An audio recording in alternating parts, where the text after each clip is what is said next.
Hello my spooky crew and welcome back to my channel, or welcome to my channel if this is your first time here. My name is Alex and thanks for coming to my spooky corner of the internet. This weekend I am in Williamsburg, Virginia for MarsCon. I am both a panelist and I am a vendor. So I am hanging out at a convention, doing panels, giving talks on things spooky and also things that are related to writing. And I'm also a vendor selling my books and my coasters and my buttons. If you're interested in getting like a set of coasters or a signed book from me or a ghost theme button, you can head on over to my Etsy shop. I'm going to put the link right here on the bottom because it's too hard for me to say. On that note, I did bring my equipment to film, but I brought everything, my camera, my microphone, my light, except for the USB port that I use that gives me more USB ports. So I wasn't able to plug in my microphone. So my sound is going to be a bit off in this video. And also, of course, being in a hotel room, like the lighting is going to be all wonky and stuff. Apologies ahead of time. Because I am epically running late, this video is going to be short. So I wanted to give an update. A lot of you have been asking about the activity in my new apartment, especially with, seeing shadow people and hearing strange sounds and everything. Things just got a lot weirder. Not to the point where I'm scared or I feel threatened, but definitely some things have come up recently that are a bit concerning. But before we dive in, be sure to click on that subscribe button, give this video a like, and click on that notification bell so you'll be the first to know when I upload a new video. And if you want more spooky stories, ghost hunting tips, and all things paranormal, then head on over to my website at thespookystuff.com. All right, let's get started. I didn't expect spooky story time to kind of blow up the way that it did. Between like TikTok and Twitter and YouTube, I'm like, people are actually interested in the haunted happenings that are in my apartment. Here's the big thing that's happened. I've been feeling like really nervous at night in my apartment. Like for whatever reason, I'm feeling a bit nervous, and it's to the point where I don't really want to walk like anywhere near like my office or the closet next to my office. During the day, it's totally fine. For the most part, it's totally fine. But I guess a little bit of backstory here. So after I moved in, I have a box of like old towels and blankets that need to go to Goodwill or a Buy Nothing group or an animal shelter. And two of my cats have taken a liking to this box of towels and blankets and they like to sleep in it. It's really cute and they do that quite often, especially during the day. And it was happening at night too, but there was a point last week where and this is the closet next to my office. So the office that you normally see in my background, that closet is directly behind me. Now, I also keep my coaster making stuff, my books. I keep basically all my supplies in this closet.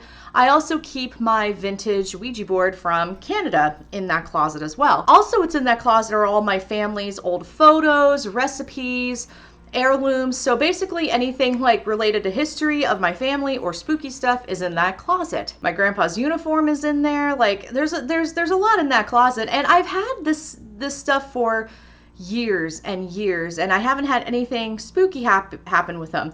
The only thing that's been added as of recent has been the vintage Ouija board. Last week, one night, I was wrapping up a late night of working for my day job, and I had the closet door open and I peeked in there. I didn't see a cat because that's something I'll do. I didn't see a cat, so I shut the door, especially since I had coasters curing in there. I didn't want cat hair to get on the coaster, so I was like, all right, let's just shut the door and keep it shut until further notice.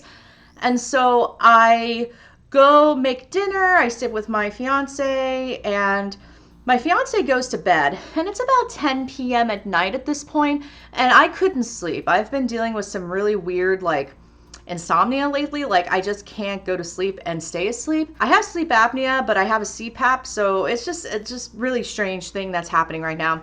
So I'm sitting in my living room, and if I'm sitting on the couch, I can see my office and my closet from where I'm sitting, and that's been where I've seen a lot of shadow figures standing in that doorway. And of course I'll go and investigate, and I'm able to not debunk it because I'm like, okay, let's see if I can replicate what's happening, and I can't. So I'm sitting there watching TV, and all of a sudden I hear what sounds like my cat Sophie. And Sophie has a very distinct meow when she's in distress. It's literally like a wail, I'm gonna do it. It's gonna totally ruin the spooky vibe of the video, but it sounds more like a Like, it's ridiculous. I think I might have some videos of her doing this this meow, but this is her meow when she's in distress or she's by herself and she's scared. Like, she will also make this sound when my fiance leaves the apartment because she's trying to look for him. I thought, oh no, I accidentally shut Sophie in the closet. So I rush over and I open the door to the closet. There's no cat in there. There's no cat. I look in the box of blankets and towels, nothing. I look all over. There is no cat in the closet. Then I step back and I look into my office and Sophie is asleep in the couch in my office, like dead asleep, like she's doing her little like cinnamon roll pose that she does when she sleeps. You know, she's all wound up in a little ball. She's dead asleep. She's not there. So I'm like, okay, maybe it was another cat. As you all know, I have several cats. So I'm looking, and I'm able to do a check on all the cats. They're all either sleeping in the bed with my fiance, they're on the couch in the living room with me, or they're on the couch in my closet. So there was no cat in the closet, but yet I heard a meow come out of that closet from the closed door. So needless to say, that wigged me out a little bit, and I'm like, huh, okay, interesting. And at that point, I was like, all right, maybe I need to grab my equipment. Let's try to people at this the people on the first floor are really loud in this convention, and that literally just scared the crap out of me. Oh my gosh. Okay, so at this point, I'm a bit wigged out. I decide, okay, maybe I need to get my ghost hunting equipment. So I grab my equipment. I'm about ready to start like a communication session, and I just get this really sinking feeling that you shouldn't be doing this right now. Like, don't do this. And I don't really get that feeling normally on investigations. I'm usually like balls to the wall. Oh, you want to try to intimidate me? Let's do this. You know, I'm like, I'm very much a go-getter, but this one was like, hey, don't mess with this right now. So I put my equipment away. I took Sophie out of the office. I was like, you know what? Let's just get all the kitties out of the area. Took Sophie out of the office, and I shut the door to the office and the bathroom to the office that connects to everything. I was like, you know what? I'm getting the feeling that whatever is here needs to be left alone. I don't know if it wants to be left alone, but it needs to be left alone. I just kind of said, hey, just a reminder, do not mess with my cats. If you're here, do not mess with my cats. Do not mess with my fiance. Do not mess with me. If you are here for love and light, you are welcome to stay. But if you're anything but that, you need to go. And if I need to, I will call my mama and have my mama take you out. And as you all know, my mama is deceased. So I was like, okay, this is super unsettling. And I don't know if it was associated with the sound coming out of the closet. What was concerning me with this whole thing was that the fact that it was mimicking one of my cats. I'm not one who believes in demons or anything like that. Now, I do believe there are negative spirits and there can be trickster entities out there. So I was like, you know what? I don't know if I want to mess with this. Yeah, I was just exceptionally concerned that it was mimicking my cat.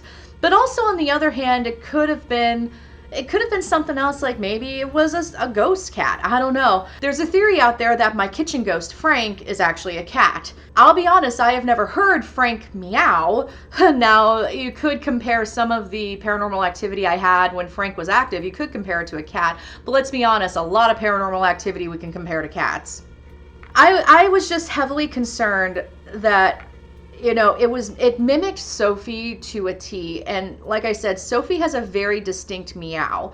Like, you know, when you hear cats, you know, they have all these different inflections and they basically have like different voices. All of my cats, all they have to do is meow and I know which one it is. And with this one, I knew it was Sophie. I literally thought, oh no, I locked Sophie in the closet. And then of course to not see her there, I'm like, huh. So the next day, I decided I was feeling a bit more confident, so I opened the closet. I still got like a really heavy feeling in the closet, but nothing like as bad as it was the night before.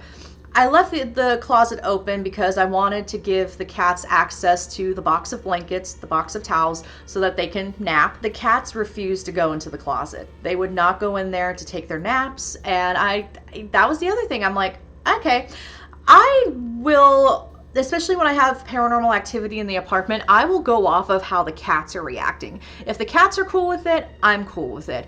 If they're not cool with it, I'm not cool with it. Animals can be really perceptive in letting you know like when something's amiss. Whether it's paranormal or not, they do have that heightened sense of awareness. And you can really see what's concerning and what's not concerning. So the fact that none of the cats were going into the closet, I was really concerned about. And I noticed that Sophie was exceptionally clingy to me.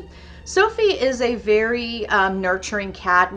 My fiance and I joke that she was a nurse in a past life. Like if you're not feeling well, she's the one that tends to you. My fiance will sometimes pretend to fall on the floor and Sophie will run to him trying to come to his aid. And I noticed when I was in the office, and like I said, my office shares a wall with the closet, Sophie was clinging to me. Like she would not leave me. So I don't know what was going on there. For a couple days there, the cats were refusing to go into the closet to take their naps, and which is not normal because they're normally like, it's a race to get in there, who can get to the box of blankets first to take a nap. But a couple days later after that, it was fine. I didn't feel anything spooky or ooky in there. Sophie and Callie, my other calico cat who you see around, she was taking a nap in the closet. Sophie was taking a nap in the closet, and it immediately felt lighter. I didn't do anything specific. I mean, besides set that boundary several days before saying, hey, if you're not here of love and light, you need to get the heck out of here. But I didn't do any sort of smoke cleansing. I didn't do anything like really aggressive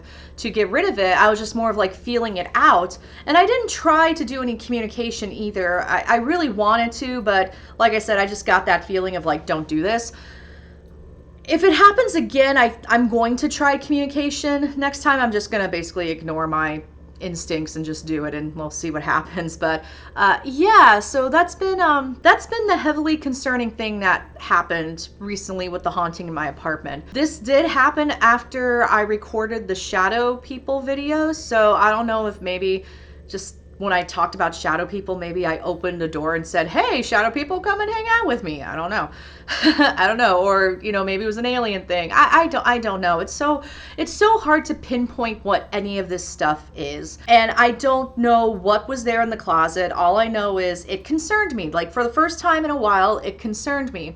I rarely get concerned on paranormal investigations anymore. Like I tend to approach them from a very neutral perspective because I don't want my emotions to influence the vibe or the nature of the activity. So I try to go in and turn my emotions off and basically just be neutral about it.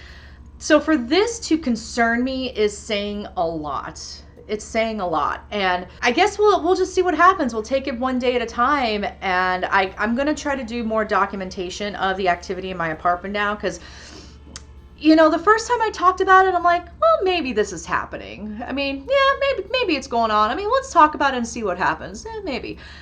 But now I'm like, okay, there is something going on in my apartment. And, Okay, so it is time for me to go to the vendor hall and get to my table. So I'm going to go ahead and wrap this up.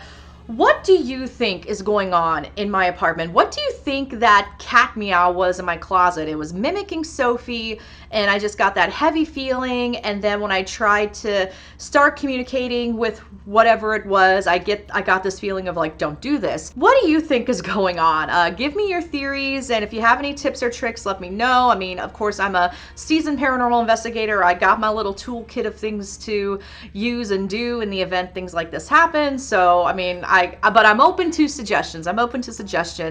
If you enjoyed this video, feel free to share it with your friends and family who also enjoy the spooky stuff or weird stuff that's happening right now. Thank you all so much for watching, and I'll see you in the next round.